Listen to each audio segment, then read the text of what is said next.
بسم اللہ الرحمن الرحیم نحمدہ ونصلی ونسلم علی رسولہ الکریم اما بعد۔ حضرت انس رضی اللہ تعالی عنہ سے روایت ہے اور یہ بخاری اور مسلم کی روایت ہے کہ رسول اللہ صلی اللہ تعالی علیہ وسلم نے ارشاد فرمایا کہ سحری کھایا کرو اس لیے کہ سحری کھانے میں برکت ہے۔ اس حدیث کے اندر اللہ کے نبی صلی اللہ تعالی علیہ وسلم نے سحری کی فضیلت کو بیان کیا ہے کہ سحری کھانے میں اللہ نے برکت رکھی ہے۔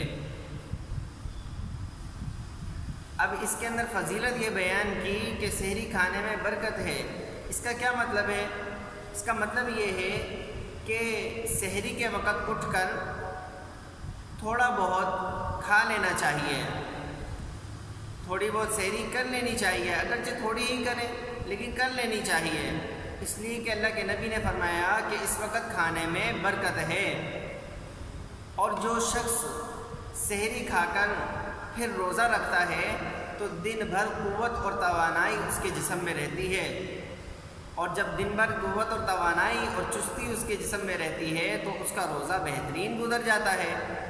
مطلب اس کا یہ ہے، بخلاف اس شخص کے کہ جو سحری کے لیے نہ اٹھے، سحری نہ کرے بلکہ کھا کر سو جائے۔ بعض لوگ ایسا کرتے ہیں کہ کھاتے ہیں اور سو جاتے ہیں، پھر ساری رات سحری میں نہیں اٹھتے اور پھر ایسے ہی روزہ رکھتے ہیں وہ، تو جس وقت وہ صبح اٹھتے ہیں نا تو ان کے چہرے پر وہ چستی نہیں ہوتی، ان کے جسم میں وہ قوت اور توانائی نہیں ہوتی، یہ میں اور آپ مشاہدہ کر چکے ہیں۔ تو بخلاف اس شخص کے جو سحری نہیں کرتے بلکہ پہلے ہی کھا کے سو جاتے ہیں تو ان کو یہ فضیلت حاصل نہیں ہوتی۔ تو اس حدیث کے اندر یہ جو بیان کیا گیا ہے کہ سحری کھانے میں برکت ہے، تو سحری کو برکت اس لیے بتایا گیا کہ اس سے انسان کے جسم میں قوت و توانائی پیدا ہوتی ہے،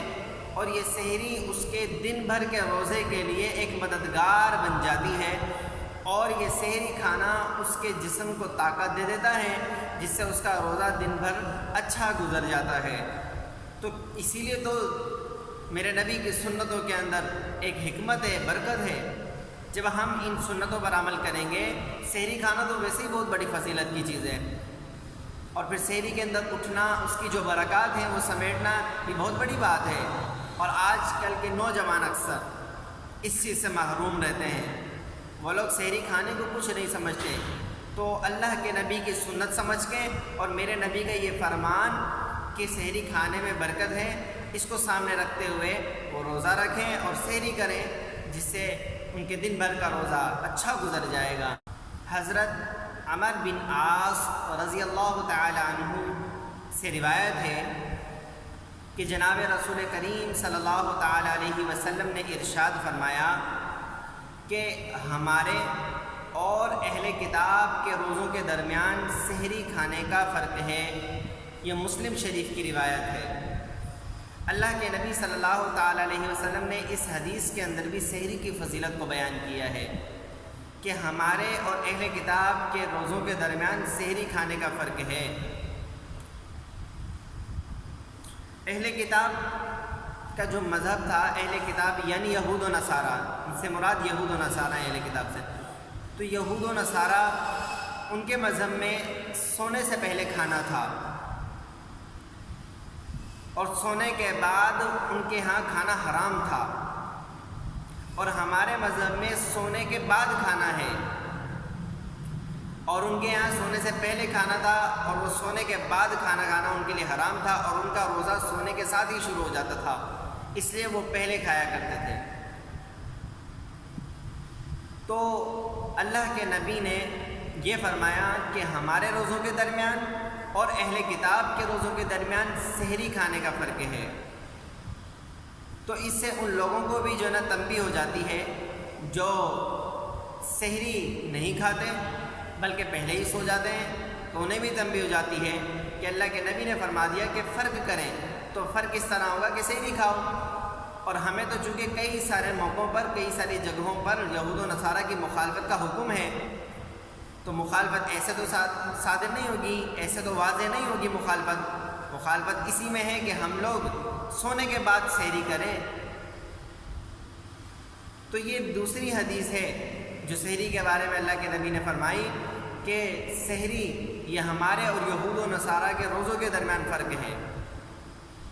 اور اس سے اہل کتاب کی واضح طور پر مخالفت لازم آتی ہے۔ تو ہم لوگ اپنی سحری کو سونے کے بعد کریں، نہ کہ ہم پہلے ہی کھا کر سو جائیں۔ ایک تو پہلی حدیث میں یہ آ چکا کہ سحری کھانے میں برکت ہے، دوسرا یہ یہود و نصارہ اور ہمارے روزوں کے درمیان حد فاصل ہے، ایک فرق کرنے والی چیز ہے سحری۔ تو ہم لوگ سحری کریں، اور سحری کرنا ہمارے لیے سنت کا باعث ہے اور برکت بھی ہے اس میں، تو ہم لوگ سحری کریں نہ کہ پہلے ہی کھا کے سو جائیں، اور اپنے روزوں کو سحری کے ساتھ ہم رکھیں۔ اللہ تعالیٰ ہمیں ان چیزوں سے بچنے کی توفیق عطا فرمائے اور ہمیں سحری کھانے کی توفیق عطا فرمائے۔ اللہ تعالیٰ سے دعا ہے کہ اللہ تعالیٰ عمل کی توفیق